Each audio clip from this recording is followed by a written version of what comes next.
Sick of people at ESPN or SportsCenter who think they have their heads on their shoulders but really don't? Well, it's time for the Jimmy the K Sports Show. We're going to give you the most urgent sports news. Sit back, relax, buckle up, and get ready for the #1 sports show on the web. Here we go, my sports friends. How y'all doing this Tuesday evening? It's me, Jimmy the K. You see me each and every Tuesday evening at 7 p.m. Central Daylight Time here on Ustream. I want to thank each and every one of you for stopping by. I want to remind you that if you have any questions and you're live here on Ustream, be sure to pop up your questions.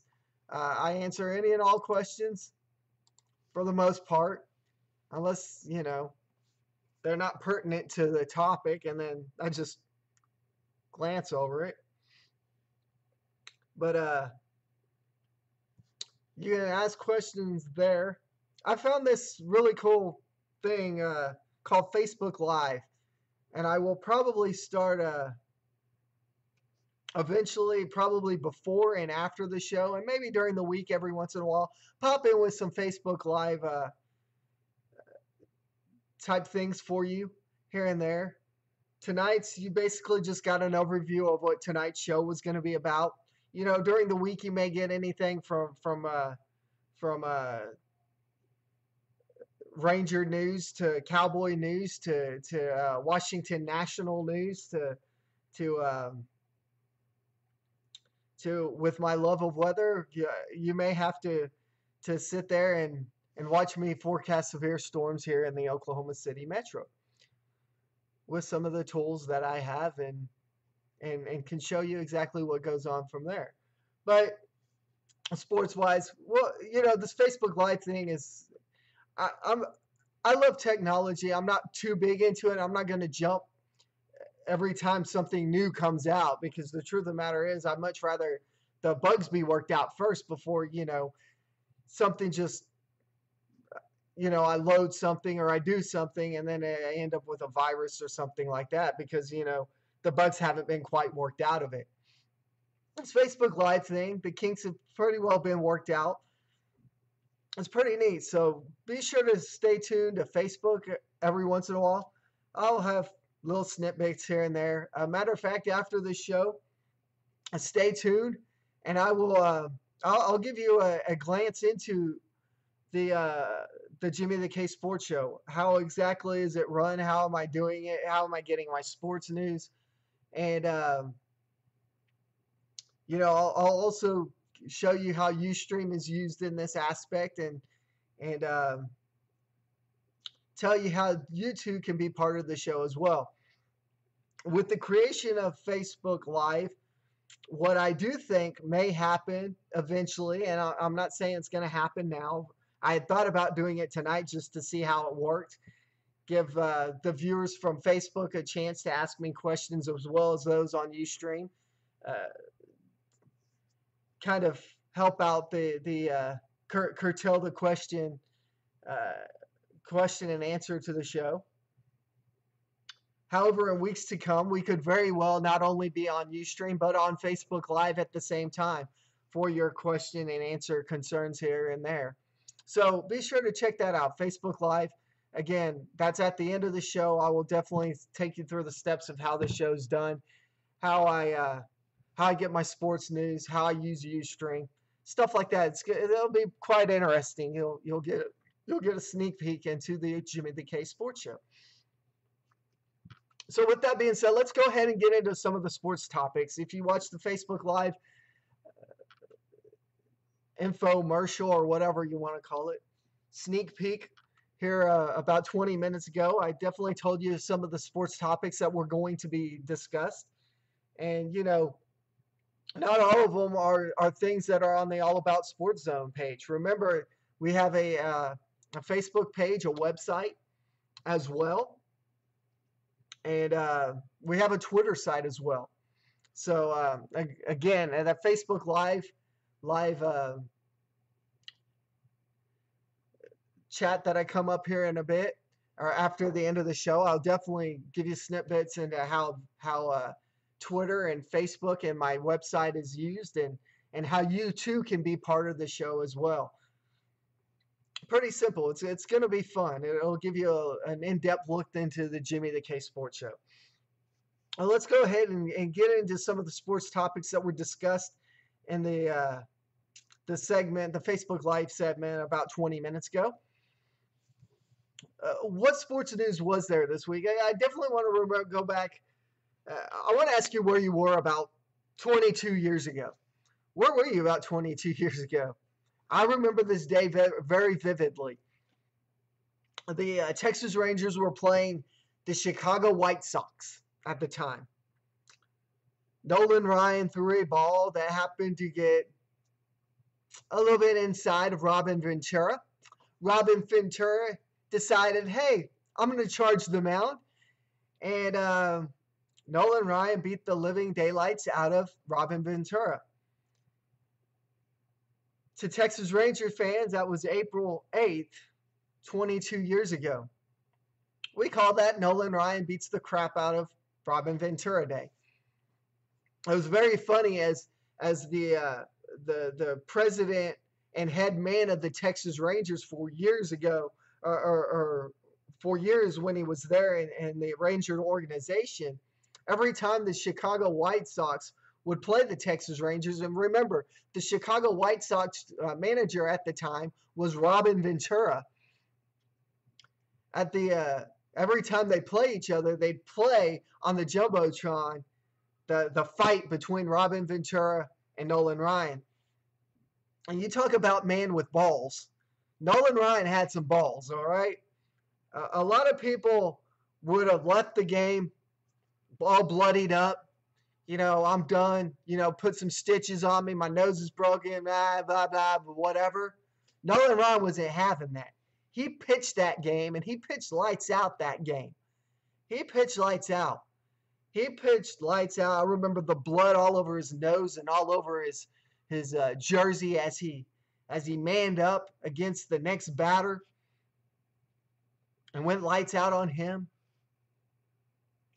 Nolan Ryan was a man with some huge balls, because a lot of men, after having the crap beaten out of them the way Robin Ventura was and as bloody as Nolan Ryan was, would have just left the game. Those men had a pair of nads that most men only dream of. So, very, very, very fond memories of that day. How many of y'all saw the snowstorm in Chicago? Speaking of Chicago, the Cleveland Indians, I believe, were playing the Chicago White Sox at the time, and this was April 8th, April 9th. And they were playing in a snowstorm. The center fielder for the Cleveland Indians went after this ball and went after it late, to be quite honest with you. And to be honest with you, for any of y'all that don't know, playing baseball is not as simple as you think it is.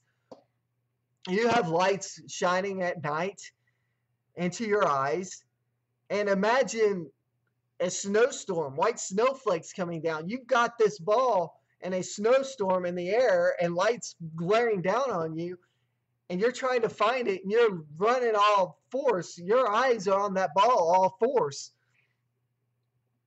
But yet you don't know if you're going to make that play, because all this snow and this huge snowstorm is surrounding you. Everything white at a ballpark or in the air to a ball player is a ball to a ball player. Your eyes are practically trained as an outfielder to only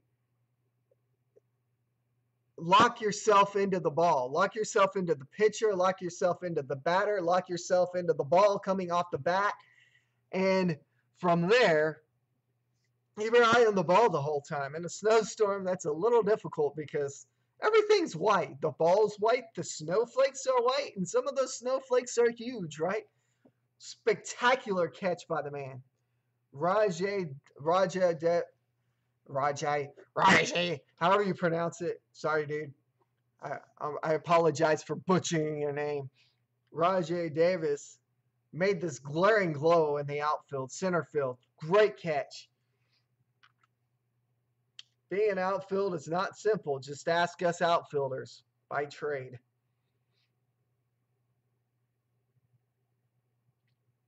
If you're a Texas Ranger fan, a couple of nights ago was not your night. The Texas Rangers lost Shin Soo Chu. Try saying that fast 3 times. Shin Soo Chu to a calf injury that will put him out for 4 to 6 weeks. Not only that, but to a fractured and broken wrist. Robinson Chirino, the catcher of the Texas Rangers, goes out 10 to 12 weeks. The Rangers are using Brian Holiday, who they acquired in a trade during spring training with the Detroit Tigers, as their number one. Brett Nicholas was called up from Double A Frisco, I believe. I believe he was in Frisco or Triple A.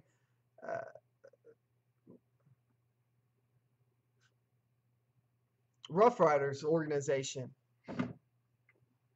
So not only that, but Nomar Mazara was called up in the Chew injury, and since Mazara was called up, he's gone 5 of 7. A lot of people want to compare Mazara to Joey Gallo. Here's the difference between Joey Gallo. You look at Joey Gallo's first game, he performed quite well. He had a home run in his first game, a couple of hits, 3 for 4 about. Nomar Mazara, on the other hand, same thing, 3 for 4, home run, a couple of hits. Second game, couple of hits. He's very disciplined at the plate. Joey Gallo being a power hitter, and you'll understand this, many of my baseball playing viewers and baseball playing fans out there will understand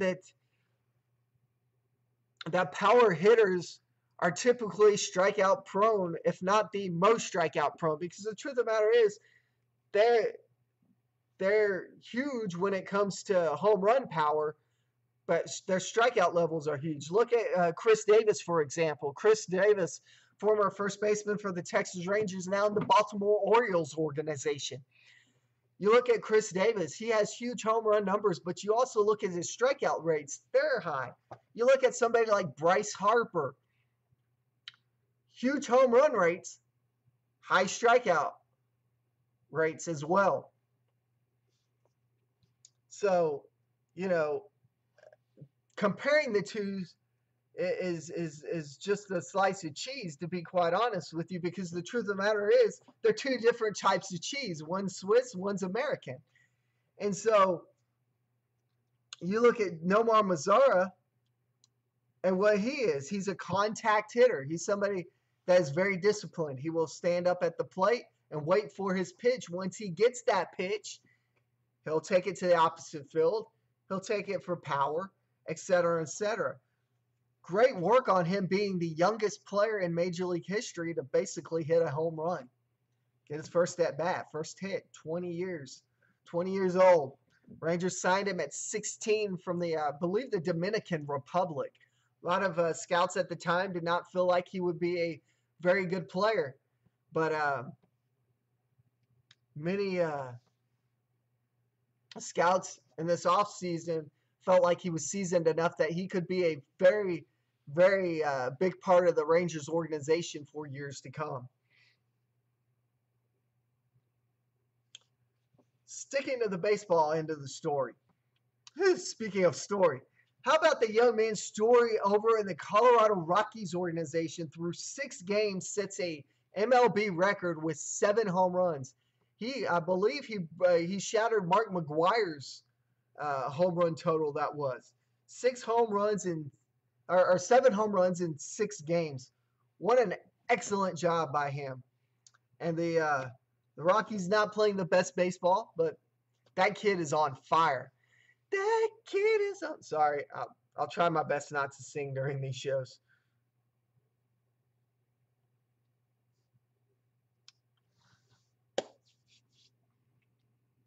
What else on our sports end of things? Let's go ahead and switch gears a little bit. I'm going to talk about the Dallas Cowboys. The Dallas Cowboys. Who should the Dallas Cowboys draft? Who shouldn't they They go after who shouldn't they try to rehab? I definitely don't want the Dallas Cowboys to try to rehab Johnny Manziel. Jerry Jones has already said he will not. And so if you're a Cowboys fan, don't look to see Johnny Manziel in a Cowboys uniform anytime soon until he gets his act together. Cowboys have the option to trade up or trade down. Lots of speculation right now of people inside the industry is that the Cowboys are looking to trade down.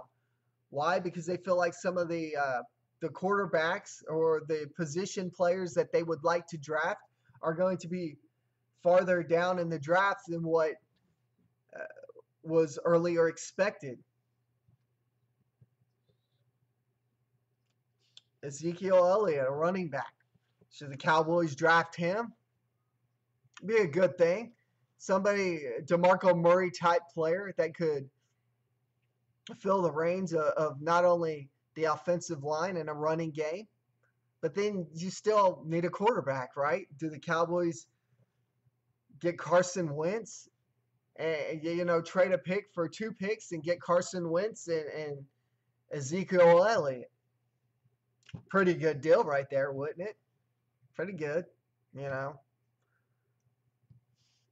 But should they? Would they? And will they? Jerry Jones is notorious for this. He'll trade that pick to move down in the draft to get a couple more drafts because he's about he's a mover and a shaker. And with that, the last couple of drafts for the Dallas Cowboys have been pretty huge. Travis Frederick, I believe a couple years ago, was farther down than what the Dallas Cowboys expected. So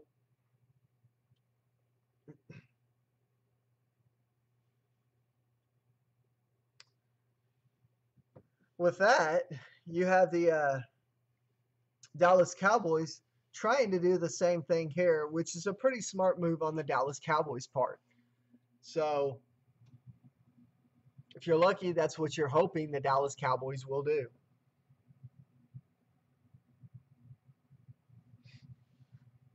Switching gears,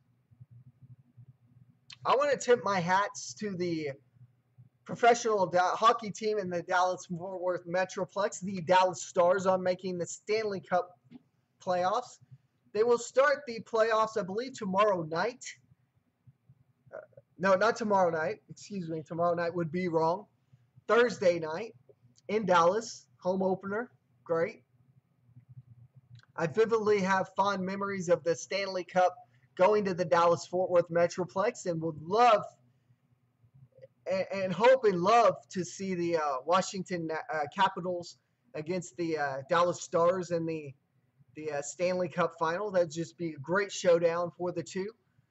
Have a little rivalry, a little bet with my brother-in-law, who's a big Caps fan. It'd be kind of fun, I think. I think it would be a little fun to have a little rivalry here and there. So congratulations to the Dallas Stars on making the Stanley Cup finals. Or not the Stanley Cup finals, but the Stanley Cup playoffs.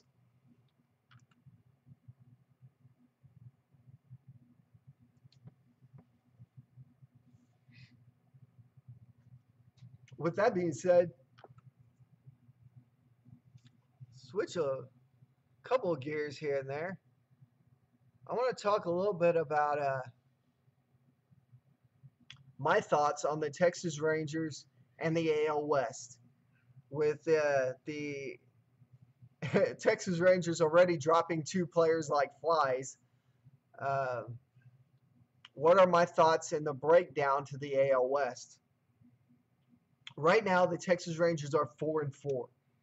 The bottom team being the Seattle Mariners, who spent a truckload of money last offseason, a year ago offseason, for big-time players like Robinson Cano and Nelson Cruz. Nelson Cruz is lighting the ball on fire, home run wise, but Robinson Cano is in a slump right now.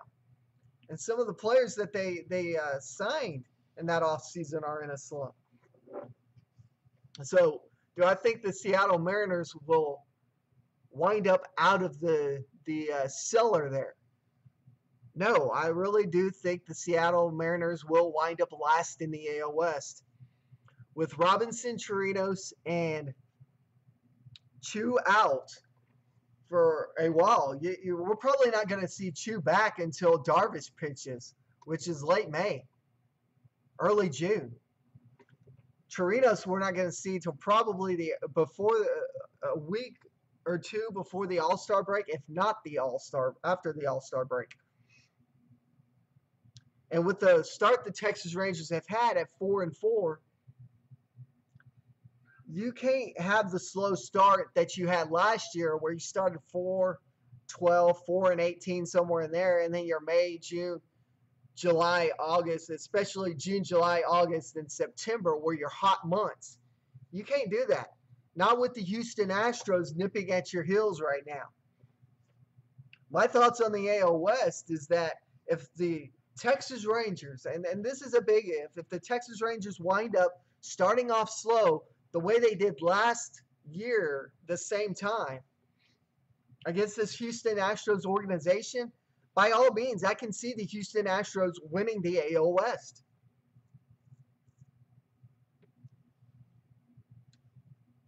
My thoughts on Carlos Correa. Honestly, I was thinking that he would have a sophomore year. A lot of players typically have sophomore years. They have breakout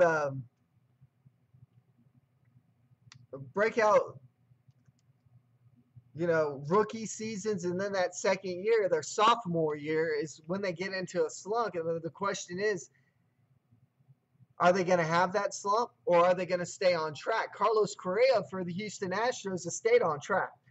So if you're the Texas Rangers, starting off slow is not what you want to do.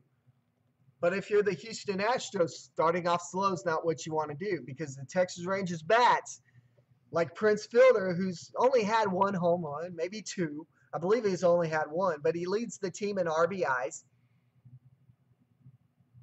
Those bats are going to get hot, and when those bats get hot, they're going to overtake you.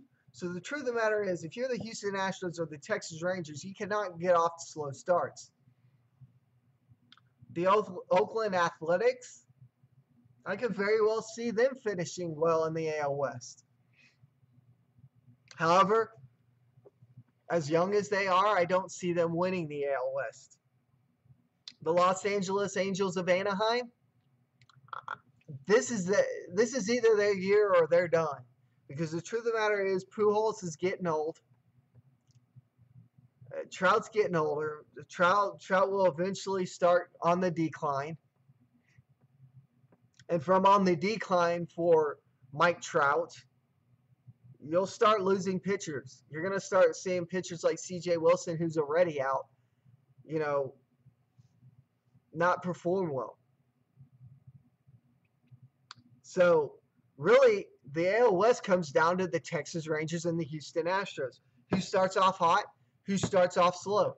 If the Texas Rangers start off slow, and believe you me, they've already lost Chirinos and they've already lost Chu. So if they can, if their bats get silenced over the next 2 weeks, the Houston Astros will get hot, and the Houston Astros have the shot at winning the AL West, and more than likely winning the AL West, because the Houston Astros will not have that same collapse that they did last year because of a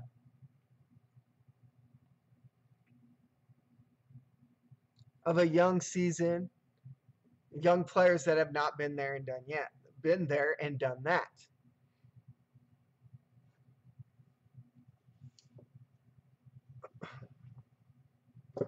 That being said, that's this week's sports news here on Jimmy the K Sports Show. I really appreciate you stopping by, and look forward to seeing you each and every Tuesday night at 7 p.m. Central Daylight Time here on Ustream. And in the near future, more than likely on Facebook Live, as more than likely at the same time I'm doing this, I will be doing Facebook Live at the same time as well, to get your questions, comments, and concerns as well in there. I appreciate you stopping by each and every Tuesday night. Without you, the fans, I would be nowhere. I appreciate you stopping by to the website. I appreciate you following us on Twitter. Remember, you can like us on Facebook page, www.facebook.com/ All About Sports Zone. Or if you're friends with me on Facebook, just go to your search engine, click All About Sports Zone. It should be right there. Click follow, and bam, there you have it. You can send your messages there, and within probably 30 minutes, I will either answer your question through Facebook Messenger, or I will tell you that I'll look into it and I will answer your question live on the show. Also, you can follow me on Twitter at JimmyKersey1, or you can go directly to our website, which is www.screamerproduction.wix.com / All About Sports Zone. That's one word. I know it's very long, very, very long. And you can fill out the form right at the front of the page. It's a fan form. You fill that out. You can ask your questions there. You can also send your sports pictures to us through that as well. And you get 100% recognition, and you get to be part of this show, which is something that I like for all my fans to be a part of, is part of this show. So keep those questions, comments, concerns, anything coming. Remember, you can also email me at allaboutsportszone@gmail.com. Until next week, I'm your host, Jimmy the K. 7 p.m. Central Daylight Time next week at Ustream. See you then. I'm Jimmy the K. Peace out.